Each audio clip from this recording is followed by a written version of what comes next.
and welcome to Friday Fretworks. No, hold on, that's a different YouTuber. Hello, and welcome to a video where I'm gonna tell you things. This is a video review-ish about the Boss RC-600. Before we start, I would like to get off the way a couple things. What is this video and what is not this video? What this video is me explaining you what's my experience with it, what is it that I have done with it, how it helped me, what things I consider to be positive and negative about it that surprised me one way or the other, and some applications that I've used that you may find useful. What this video is not is a review or a tutorial, and I'm also not going to tell you about the technical specs of the unit, although I'll leave a link in the description in case you're curious about it. So with all that of the way, let's get started. Quick background. My name is Joe Gabaldon and I'm a local musician to the Seattle area. I'm originally from Europe and I've been here for a very long time. I play live regularly, and until last summer I used to play with bands in the most traditional of senses, meaning live bands, everything was live, drummer, bass player, singer, you get the idea. So what happened was that at the beginning of last summer, the pandemic was declared over, and suddenly there were many more shows to be played. Some of the musicians will have conflict of interest. This guy needs to play a show on this day, and I have to play a show on this other one day, and that was very stressful.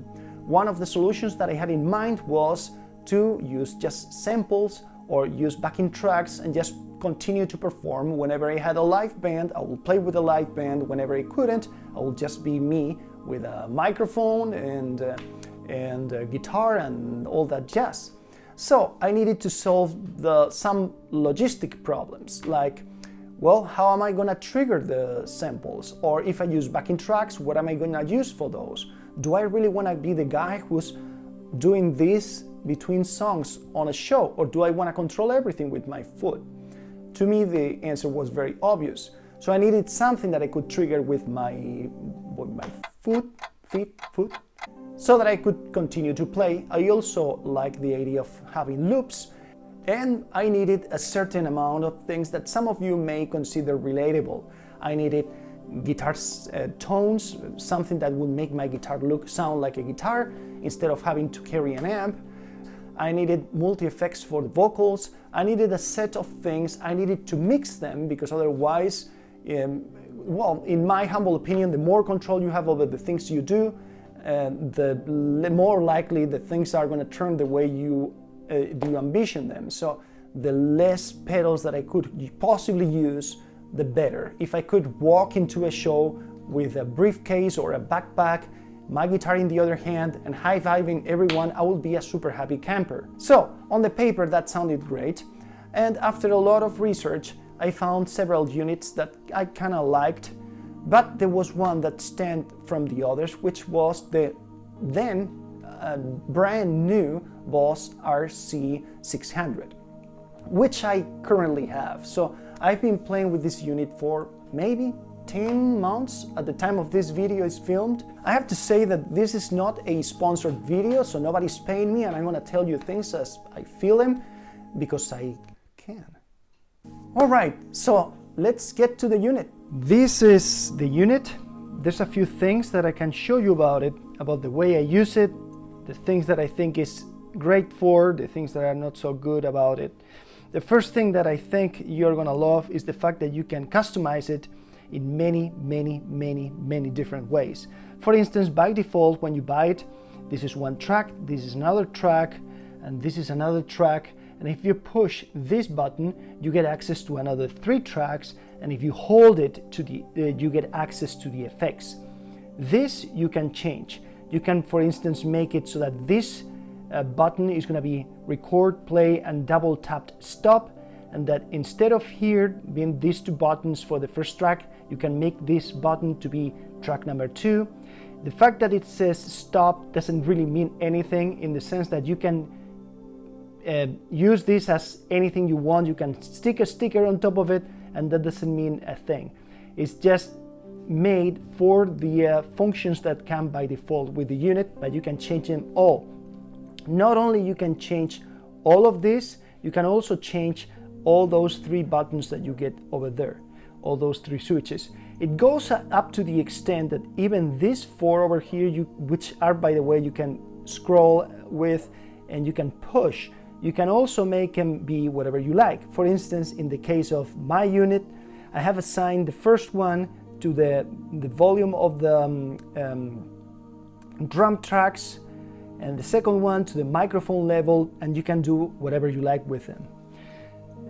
Another thing that you can do with this is you can trigger, you can use backing tracks for your show, and you can trigger them with your feet. So, a couple of things about that. The memory that is got is unbelievably slow. So if you want to upload into your unit, if you want to put a track that's 3 to 5 minutes, it's going to take a little while.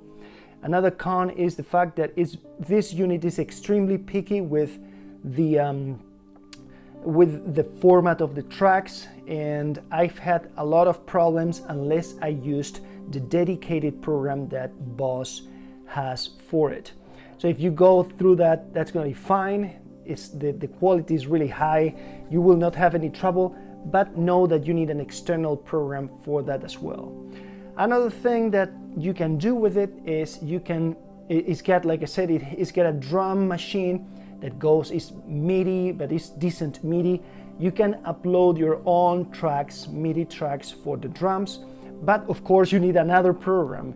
I really wish that Boss had made this to be easy in the sense that you could simply drag the tracks, the MIDI files into the unit and the WAV files into the unit, and that it accepted MP3s and things like that, but no, not really. You need a program for each one of the 2 things, one for the MIDI and a different one for the WAV files, and it's extremely specific with the type of files that it uses. So those are 2 things and 2 usages that I have for it. Another con has been the switches. I know some people love them. I like the fact that they are made of metal and they seem very durable. I don't like the super small size. I found myself missing the pedal many times or clicking it wrong. At some point I used, here see the unit that I have right next to it, these little plastic thingies that you can put on top of so that the size of the switch is a little bigger, but that didn't work very well either, because when I press them, unless you press them down exactly, and if you press in a little bit of an angle, it will not take it, and eventually these rings that you see is that the plastic pieces wear them off, and it's kind of a letdown. But with a little bit of practice, I got over it and I feel comfortable now. But like I said, I don't see that the change that they made from the plastic, hard plastic pedal switches that they used before to these small ones is an improvement. Maybe we could make a case that these are more durable, although I have never broken one of the others, and I've had most of their units. So that's that. Now let's talk about this in case that you want to use it as a standalone unit. Can you do that? Is that going to be effective? In my opinion, in my experience, I play guitar and I sing and I play 2 tracks and I do loops.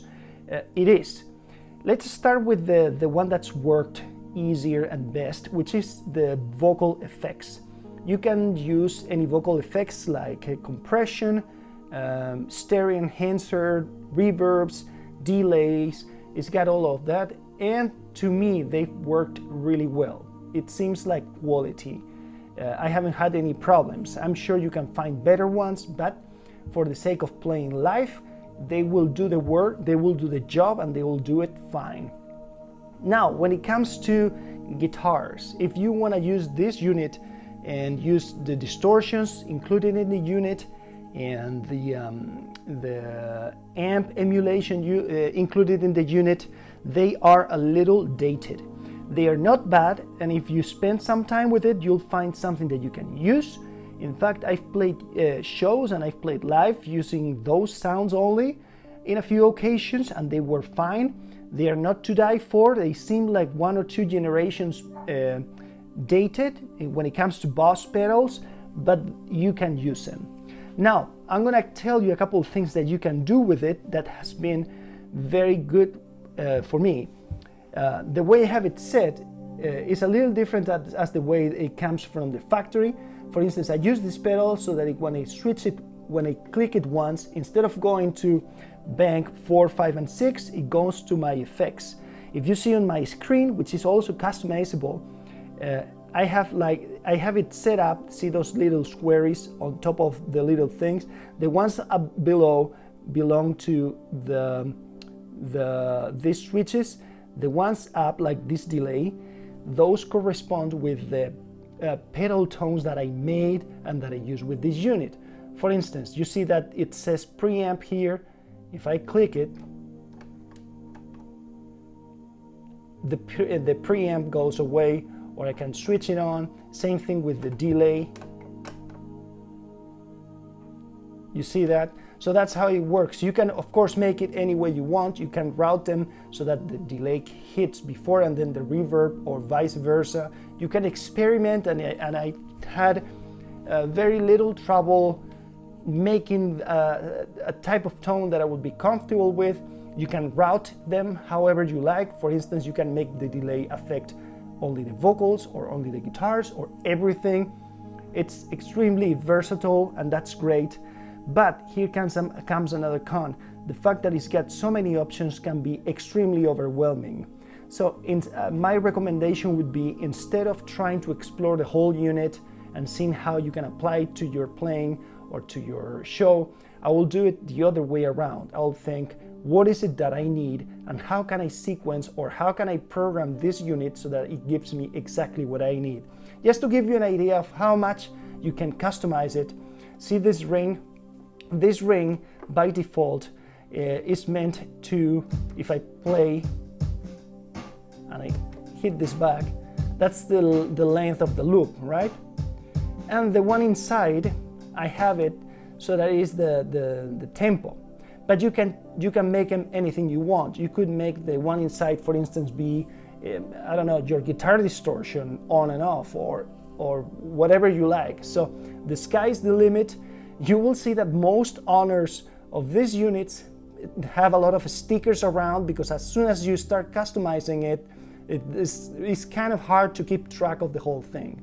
So just to give you a couple ideas of what I do, for instance, I'll move this thing. I hope everything is not going to shake too much. But the inputs, you have a lot of inputs and outputs. Here you have, I don't know if you can see it, you have 2 entrants for microphone. You have 2 XLRs. I have one where I don't have any effects or any compression or anything like that, which is the one that I use at home for practice. And I have the other one that I label enhanced, where I have compression, a delay, and all that stuff, so that it meshes, it melts well with the tracks that I use. Here you have the instrument input number 1 and number 2. They are both stereo. I do the same thing. I have one where I don't have any effects because I'm using the GT, and the other one where I have the distortion and all that stuff. So all I have to do is, if I want to use the unit as a standalone, I just plug myself into one of these, and I don't carry the other stuff, and I'll have the effects. And if I want to use a Kemper or my Boss GT 1000, then I'll plug it in here where I have no effects and I don't have to program anything else. It's got also a lot of outputs. I don't know if you can see it from there. See if I can tilt it without throwing anything to the floor. So you have your main output, sub 1 and sub 2, and you also have the headphones. With those, you can also customize them however you like. I have it made so that my main output is a mix of all my instruments, meaning my backing tracks, my guitar and my vocals mixed the way I want them, so that when I play live, this is all that goes to the board and that gets all my tones and everything is mixed the way I like.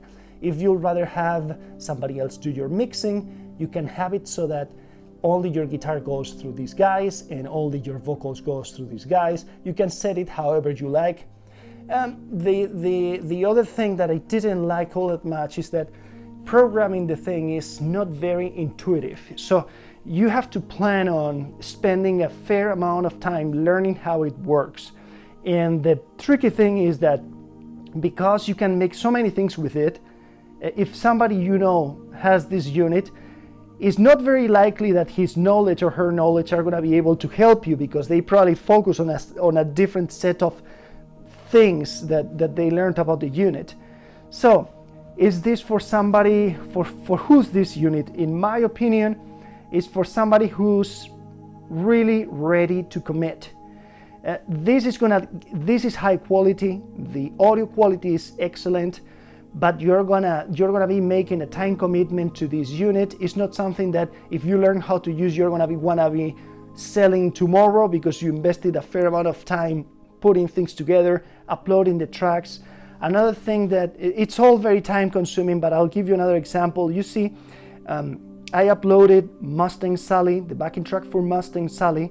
You see this where it says the name of the song, that you have to sequence from the unit. There's no such thing as from the computer comfortably typing it. You have to go character after character, which is a crazy pain in the rear, and there's no way around. So it's got these little things. In some ways, this unit has modern features. In some other ways, it seems like something that came from the year 1990, in the sense that it uses very old navigating the features. So if you're ready for that and you don't mind spending the time, it's going to take a few days to get acquainted with it and programmed, then your Gold is really going to do the job. But if you want to plug in and start rocking, it's just not going to happen. So again, great unit. One of the comments that I got very often, by the way, was that the quality was notoriously superior to previous units that I used, and previous Boss units as well. It's one of those situations where the company is telling you the quality is higher and you can actually hear it, which doesn't always happen. So those are my thoughts and those are my experiences with the Boss RC-600. I'm gonna leave you guys with a few clips that I did using this unit and its little brother, the 500, which shares the same quality, so you're gonna hear what you can sound like live. If you enjoyed this video, please give me a thumbs up. Feel free to subscribe. If you choose to do so, please hit the bell so you get the notifications, and I'll see you in the next video.